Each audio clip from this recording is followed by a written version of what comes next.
Welcome to the Kottke Ride Home for Monday, December 28th, 2020. I'm Jackson Bird. How your brain takes out the trash while you sleep. The Englishman who crossed the Alps on a space hopper. And a subreddit where over 500,000 people pretend our world is just one big MMORPG. Here are some of the cool things from the news today. Here's a reason to try to get some good rest in if you can take some time off right now, or to institute a new routine in the new year that will allow you to catch a few more Z's. So we all know that we need a good night's sleep, and especially a few rounds of REM sleep, rapid eye movement sleep, in order to process information, move information that we retained into long-term memory, and just generally keep sharp and stay healthy. Well, researchers last year found that while we sleep, our brains are physically clearing out the trash by pumping cerebrospinal fluid out of our heads. This task occurs during slow wave sleep, or SWS, which precedes REM sleep. Using high-speed brain imaging, the research team found that during slow-wave sleep, quoting Reuters, the blood flow to the brain diminishes, allowing for an influx of clear, colorless cerebrospinal fluid. That fluid surges in and sloshes around, washing away the day's detritus of proteins and other waste substances that might harm the brain if they aren't cleared out. End quote. Laura Lewis, an assistant professor of biomedical engineering at Boston University and one of the study's senior authors, told Reuters, quote, "We haven't ever seen cerebrospinal fluid waves on this scale in the awake brain, suggesting that sleep involves a unique pattern of fluid flow in the brain. Previous studies in animals from other labs have shown that during sleep, proteins such as beta amyloid, one of two hallmark proteins implicated in Alzheimer's disease, are cleared more rapidly from the brain. And based on these studies, we wondered why this might occur, and we wanted to ask whether cerebrospinal fluid changes during sleep because cerebrospinal fluid is thought to be important for waste removal." End quote. With the hypothesis that poor sleep could be related to various neurological disorders due to the impact of waste materials accumulating and leading to degeneration, the team has been proceeding with further studies testing how the cerebrospinal fluid waves change in conjunction with neurological disorders as well as with healthy aging. Danish researchers Søren Grubb and Martin Lauritsen published an accompanying commentary to the study in which they note that these findings could potentially be used as biomarkers for degenerative disease, and maybe there would be a way to prevent or even restore brain function in those cases. We are pretty far away from anything like that, but wow, big if true. Mostly though, this is just kind of wild to think about. Writer Christopher Mims summed it up pretty well on Twitter, saying, quote, "Just absolutely mind-blowing, this research on how our brains, big ol' fluid sacs, need time to pump out the blood so they can pump in your cerebrospinal fluid in order to take out the garbage that is the physical product of thinking all day long." End quote. Yeah, big ol' fluid sacs. Not usually how I think about my brain. In fact, thinking about it too much is making my brain hurt, so moving on.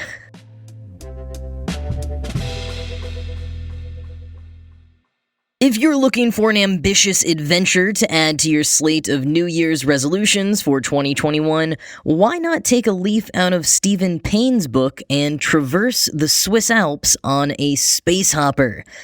You know, those kind of yoga balls with handles marketed at kids to sit and bounce around on? Yeah, this English dude decided to use one as his vehicle of choice to cross the Alps a few years ago. Writing about his expedition in The Guardian, Payne notes that it all began, as many out-of-the-box ideas do, with a series of tragedies and then a joke. After losing his father, splitting up with his fiancée, being diagnosed with leukemia himself, and subsequently losing his job and selling his house, Payne embarked on a 200-mile walk across southern England. He did a similar trip the next year and then began trying to come up with another type of journey when a man he met at a homeless shelter he was volunteering at joked that trying to apply for a job without a physical address was like trying to cross the Alps on a space hopper. And that was it. For all of the joking and eccentricity, Payne went about it all pretty seriously. He practiced on hills near his home to determine various strategies, such as the best season to go in and which type of vintage space hopper to buy, discovering, quote, that slopes are more easily tackled on a child-sized hopper, whereas adult-sized ones are better suited to flat bouncing, end quote. He settled on a 76-mile route from Bardonecchia, Italy to Grenoble, France, and his pace throughout the journey was about half a mile an hour. Though on steep gradients, he says he paused every 10 minutes to avoid muscle cramping. The whole journey took him a little over 2 weeks, staying at pre-mapped-out lodgings each night, roughly every 5 miles. And not helping the assumption by Europeans that he was some English eccentric, Payne wore a tweed suit to avoid insect bites, and an 1880s pith helmet to keep out the sun and protect his skull from falling rocks. Still, many locals along the way found his quest charming, and some took him into their homes for home-cooked meals.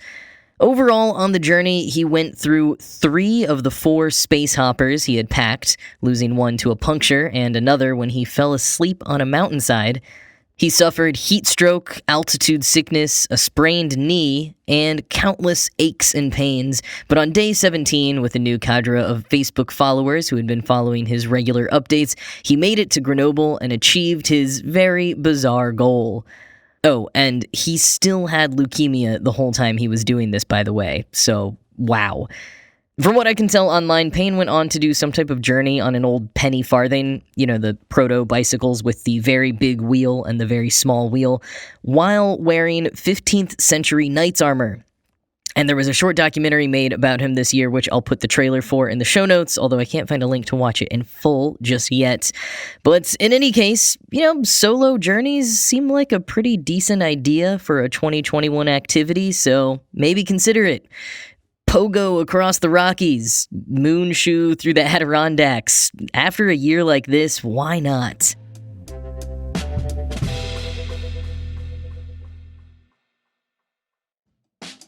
Adding Bitcoin to your retirement account may sound intriguing, but where to even begin? I know from experience that the cryptocurrency world can be pretty intimidating. Well, fortunately, there's BitTrust IRA. BitTrust IRA helps you seamlessly and securely add cryptocurrency to your portfolio. They have a 24/7 trading platform with no minimum investments and unlimited trades, plus a team to help guide you along the way if you have any questions. And they also offer the lowest trading fees in the industry. And as far as security goes, BitTrust IRA stores your private keys in nuclear bunkers with military-grade encryption. For real. Bitcoin was one of the best performing assets of 2020, so there's never been a better time to add it to your retirement account. Go to bittrustira.com/Kotke to learn more, and for a limited time, BitTrust IRA is waiving the sign-up fee for Kotke Ride Home listeners, a $50 value. So once again, go to bittrustira.com/Kotke to learn more. That's bittrustira.com/Kotke. What better way to kick off the new year than by learning something new? No matter what 2021 brings, you can spend it creating something meaningful with the help of today's sponsor, Skillshare. Skillshare is an online learning community that offers membership with meaning. They have thousands of inspiring classes for creative and curious people on topics including photography, video, design, web development, entrepreneurship, productivity, creative writing, and more. As I work on refreshing some habits and routines for the new year this week, I am really stoked to sit down with Email Productivity. Work smarter with your inbox. It's got all kinds of tips, workflows, and insights that I think are going to be just what I need to get the mess of my inbox under control. Of course, Skillshare offers a lot of other more creative classes as well, plenty of ways to express your creativity and bring color and fun to the new year. And Skillshare is incredibly affordable, especially when compared to pricey in-person classes and workshops. An annual subscription is less than $10 a month. And for listeners of the Kotke Ride Home, you can explore your creativity at Skillshare.com/Kotke and get a free trial of premium membership. Again, that is Skillshare.com/Kotke for a free trial of premium membership. Earlier this year, I stumbled on a very intriguing subreddit called simply Outside. By its name alone, I would have thought maybe it was photos of nature or a group for outdoorsy people, trading tips about hiking. But no, this is Reddit, so of course the true purpose of the group was much more creative and a bit ironic. The R Outside subreddit is one of many in-character kind of role-playing subreddits, and in this one, all of the posts are pretending that our actual reality is, in fact, quoting the community description, a free-to-play MMORPG with 7 billion plus active players. End quote. The subreddit itself has almost 650,000 players, with a decent chunk of those joining this year, although the subreddit has been around technically since 2009. So basically, people post and comment on real-world events, either of public interest or day-to-day occurrences in their personal lives, in the vernacular of a video game. As if this were just some game that they were playing, and this is the board where you go to discuss tips and tricks, game updates, and complain about the developers. Here are a few recent posts to give you an idea. Hey, did any faction finish successfully the democracy storyline with full rights achievements? Is it even possible? Anyone else have the bug where putting 2 sock items in the dryer object occasionally deletes a sock item?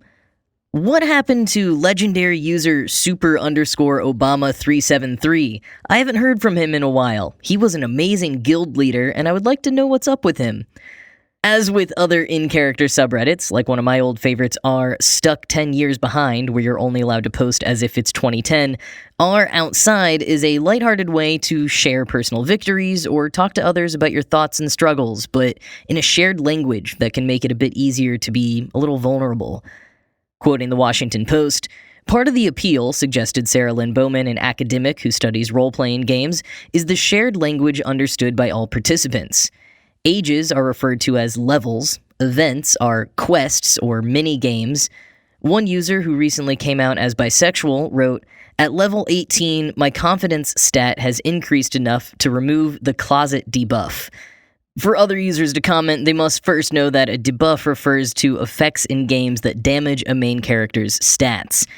This is the way social groups tend to function. They create their own jargon, their own in-references, their symbols of belonging, Bowman said. Our world is full of anxieties right now. Some people might find comfort in discharging that through humor with people who can understand their language and where they can find a sense of belonging. End quote. And some people do talk about some serious things, like fearing the uncertainty of death by referring to it as a data wipe that can happen at any time, and unlocking new levels when graduating college, or power leveling new players when having kids. COVID-19 has been a regular topic of discussion this year as a world event that the developers chose to do and which has not been popular with any players. I'll read a little from the currently pinned post about the vaccine written by a real-world medical professional. Quote, "Hi fellow gamers, longtime raid healer checking in. I wanted to say hello and give some insights about the much-anticipated in-game item COVID vaccine. There's a lot of controversy around this item. The devs really effed up when they created the COVID-19 world event. Players have been reporting crippling debuffs that seem to last for ages. Some debuffs are permanent. It's made the game unplayable for lots of people, and most players are sheltering in their starting area to avoid the enemies. Some players have even uninstalled due to how crippling the DOTs and debuffs are. So the devs have patched the game with the vaccine item. I and several of the healers in my guild got the item crafted by Pfizer about 10 days ago. They've already released the public test realm or PTR notes, and it's looking like this is the answer to finally end this shitty world event. In the PTR, using the item even one time resulted in your character getting around 75 to 85% immunity to all damage from the COVID class enemies, and using it a second time got you 95% immunity. We may even see a day when we won't need enchanted armor like the cloth masks anymore, though that's still recommended for now. The vaccine items are still being crafted and sent out to all the regions, and it's a slow process. Healers and high-level players are getting first dibs due to the increased risk. It may make its way to a vendor near you by mid-year if the patch notes are to be believed. Finally, the experience of using the item. It varies, but PTR notes suggest many people, 20 to 40% of characters under level 55, see some short-lived reactions. My character got a fatigue debuff for a day, but normalized after that. The other healers had no major symptoms. It's refreshing to play the game fully again and with much less fear. End quote. Katya Samyalova, professor at California State University at Chico who studies philosophy in video games, told the Washington Post that this shared language and community formation among gamers is not surprising. While gaming is often thought of as antisocial, it's one of many vehicles for online community formation in which people find solace and identity in a shared interest, particularly when they may feel alienated from the built-in community around them in person. She told the Washington Post, "Even the name of the game, Outside, suggests that there's something comfortable for these gamers inside. They can use that understandable part of the world to connect with a part of the world they find less interesting or more intimidating." End quote. Or, as one regular poster on Outside said, quote, "If you're frustrated that life seems to be easier for wealthy people, you can blame it on the game being pay to win. If you have some sort of illness or disability, you can think of it as a character buff instead. I feel like it's an interesting way for people to cope with what's going on in their lives." End quote. And whether you're a Reddit user or not, or even not much of a gamer like me, I recommend checking it out. It's really clever, it's pretty funny, and quite frequently pretty uplifting.